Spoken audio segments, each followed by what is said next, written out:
Ce que vous allez lire n'est pas une simple histoire de football ou de politique. C'est une vérité profonde, un acte symbolique, un moment de grâce entre deux fils d'Afrique. L'un est un guerrier en uniforme, l'autre un combattant du sport. Et lorsque leurs pas se croisent au Burkina Faso, c'est toute l'Afrique qui retient son souffle, car derrière les accolades et les sourires, il y a un message clair, fort, explosif. L'Afrique est debout et elle n'est plus seule. Le 29 juillet 2025, Ouagadougou vibre d'une chaleur particulière, mais ce n'est pas seulement le soleil du Sahel qui embrase la ville, c'est un autre feu, bien plus profond, bien plus puissant, celui de la dignité retrouvée, de l'unité retrouvée. Ce jour-là, un homme foule la terre burkinabé pour la première fois depuis de longues années. Ce n'est pas un chef d'État, ni un diplomate, ni un militaire, c'est un roi du ballon rond, Samuel Eto'o, l'icône camerounaise, l'infatigable capitaine des Lions indomptables, débarque au Burkina Faso, officiellement pour participer à un match de gala. Mais en réalité, pour beaucoup, il s'agit d'un acte politique majeur, un hommage, une reconnaissance, une déclaration d'allégeance symbolique à une révolution silencieuse portée par un autre homme, le capitaine Ibrahim Traoré. Le stade du 4 août est en ébullition. Les tribunes sont pleines à craquer. Les drapeaux burkinabés flottent aux côtés de ceux du Cameroun. Le match n'a pas encore commencé que déjà les chants résonnent.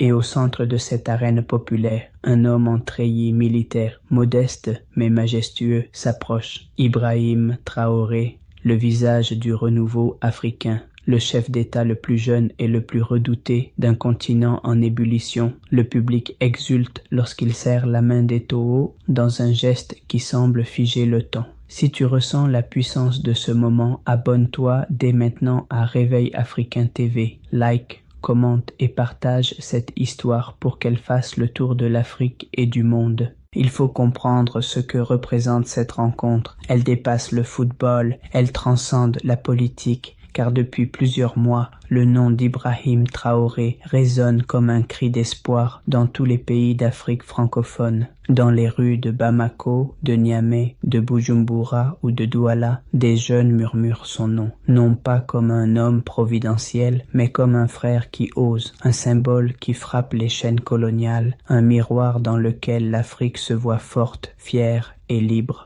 Samuel Eto'o, malgré sa carrière dans les plus grands clubs européens, n'a jamais cessé de défendre la souveraineté de son continent. Il l'a fait sur les pelouses face aux injures racistes. Il l'a fait dans les couloirs de la FIFA où il a souvent refusé de courber l'échine. Il l'a fait aussi en revenant vers les siens, en refusant de s'exiler dans le confort occidental, préférant s'enraciner au Cameroun pour œuvrer à sa manière sur un autre front. Et aujourd'hui, c'est avec admiration, avec émotion, avec fierté qu'il salue l'homme de la rupture, le capitaine Traoré. Ce match, pourtant anodin aux yeux des observateurs distraits, devient un rituel. Chaque geste, chaque sourire, chaque mot échangé entre ces deux figures est scruté, interprété, amplifié, car le peuple, lui, ne s'y trompe pas. Il comprend, il entend, il ressent. Tu ressens cette connexion entre Eto'o et Traoré? Soutiens cette vérité africaine en partageant cette vidéo, en likant, en t'abonnant. C'est ensemble que nous écrivons notre propre histoire. Lorsque vient le moment de prendre la parole, le silence s'impose dans le stade. Eto'o, debout face à la foule, pose un regard respectueux vers Ibrahim Traoré, puis vers les jeunes autour de lui, et il lâche ces mots qui marqueront les esprits. Je suis venu ici non pas seulement pour jouer au football, je suis venu saluer un frère, un capitaine, un résistant. Ibrahim, tu es aujourd'hui le capitaine de notre combat collectif. Tu tiens tête là où d'autres se sont agenouillés. Tu bâtis là où d'autres ont fui. Tu parles au nom d'un peuple, mais aussi au nom d'une Afrique qui en a assez de tendre la main. Je suis fier d'être ici et je le dis, tant que l'Afrique comptera des hommes comme toi, alors l'espoir vivra. Le stade explose, les cris montent, les chants résonnent, une émotion pure, brute traverse les gradins. Dans les yeux du président Traoré, une étincelle, non pas d'orgueil, mais de confirmation. Il n'est pas seul, il ne parle pas dans le vide, son combat résonne au-delà des frontières. Et Eto'o, dans ce discours, devient l'un des siens. Ses paroles te touchent, tu veux que cette histoire soit connue partout. Clique sur j'aime, abonne-toi à Réveil Africain TV et partage ce message d'unité avec tous les Africains de ta communauté. Lors de son séjour, Eto'o ne se limite pas au terrain. Il visite des centres de jeunes formés par les comités de défense populaire. Il s'entretient avec les responsables communautaires, s'imprègne de la nouvelle dynamique et partout il entend la même chose. Nous voulons nous prendre en main. Loin des clichés misérabilistes diffusés par les médias occidentaux, le Burkina qu'il découvre est un pays debout, en mouvement, en ébullition. Les routes sont réparées par les jeunes eux-mêmes.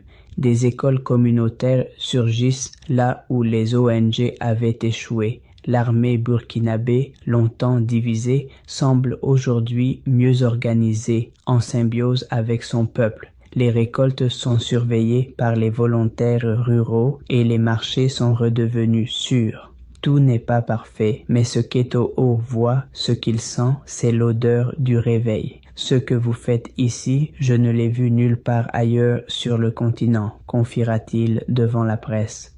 Vous êtes la preuve que l'Afrique peut tenir debout, sans chèque du FMI, sans bases militaires étrangères, sans courbettes diplomatiques. Vous êtes la preuve vivante que la souveraineté n'est pas une illusion, mais une possibilité concrète. Ce témoignage d'Eto'o doit faire le tour de l'Afrique. Toi qui lis ceci, ne garde pas cette vérité pour toi. Partage-la, abonne-toi, like, parce que c'est ainsi que nous reprenons le contrôle de notre récit. Ce que peu de gens savent, c'est que derrière les projecteurs du stade, un échange bien plus profond a eu lieu. Le soir même, dans une pièce sobre du palais présidentiel de Kossiam, Ibrahim Traoré et Samuel Eto'o se sont retrouvés seuls, sans caméra, sans journaliste. Là, loin des regards, un dialogue d'homme à homme s'est noué, un moment de vérité. Eto'o aurait commencé par une phrase simple, presque chuchotée, « Dis-moi la vérité, frère, comment fais-tu pour tenir ?» Traoré n'a pas répondu tout de suite. Il a laissé planer un silence, puis calmement il aurait dit, « Je ne tiens pas, c'est le peuple qui me porte, je ne suis qu'un miroir, c'est sa colère, son espoir, sa foi qui me donne la force. » Les deux hommes ont parlé pendant près de 2 heures, du Cameroun, du Sahel, des coups bas des puissances étrangères, de la manipulation des médias, du poison lent de la dette, de la dignité africaine, et surtout d'un rêve, celui d'une Afrique unie, affranchie, capable d'imposer ses propres règles au monde. Si tu crois en ce rêve, si tu veux voir ce type de conversation sortir de l'ombre, abonne-toi maintenant à Réveil Africain TV, like et partage. C'est comme ça que nous bâtissons notre force collective. Le lendemain de la visite, les réseaux sociaux africains explosent. La photo d'Eto'o saluant Traoré, point levé, devient virale. Les hashtags Etoux Traoré, Afrique debout,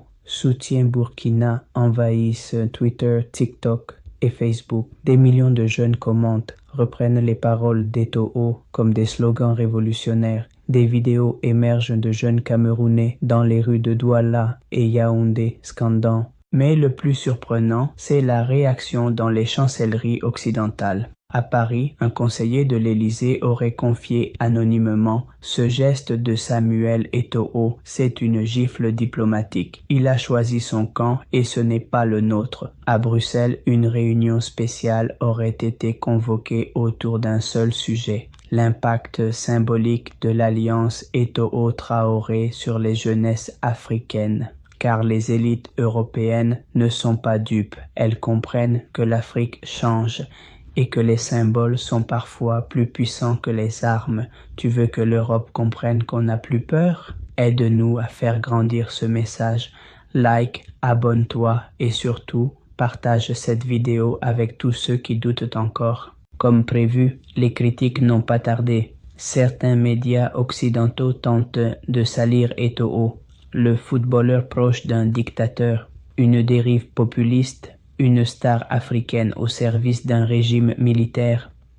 Mais Eto'o ne se laisse pas démonter. Dans une interview exclusive accordée à une chaîne panafricaine, il répond calmement « Ils me critiquent parce que je ne suis pas allé saluer leur président, parce que je n'ai pas visité une ambassade, mais un peuple, parce que j'ai écouté un homme qui parle vrai. Ce que j'ai vu au Burkina, ce n'est pas un régime autoritaire, c'est une nation qui se relève. Ce que j'ai senti, c'est une Afrique qui refuse de mourir. » Cette déclaration met le feu aux poudres. Elle est traduite dans toutes les langues africaines. Des panneaux géants reprenant ces mots s'affichent dans les rues de Bamako, Niamey, Conakry. Eto'o devient, sans l'avoir cherché, le nouvel ambassadeur moral de la résistance africaine. Et Traoré, sans jamais l'avoir demandé, devient l'icône d'un continent debout. Tu veux que cette vérité éclaire ceux qui vivent encore dans l'obscurité? Alors abonne-toi à Réveil Africain TV, like cette vidéo, partage-la partout où tu peux.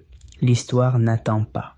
Avant de quitter Ouagadougou, Eto'o se rend une dernière fois au monument des martyrs accompagné d'enfants burkinabés. Il y dépose un maillot aux couleurs panafricaines sur lequel est écrit en lettres noires « Liberté ou mort, Afrique pour l'Afrique ». À côté, Ibrahim Traoré l'attend.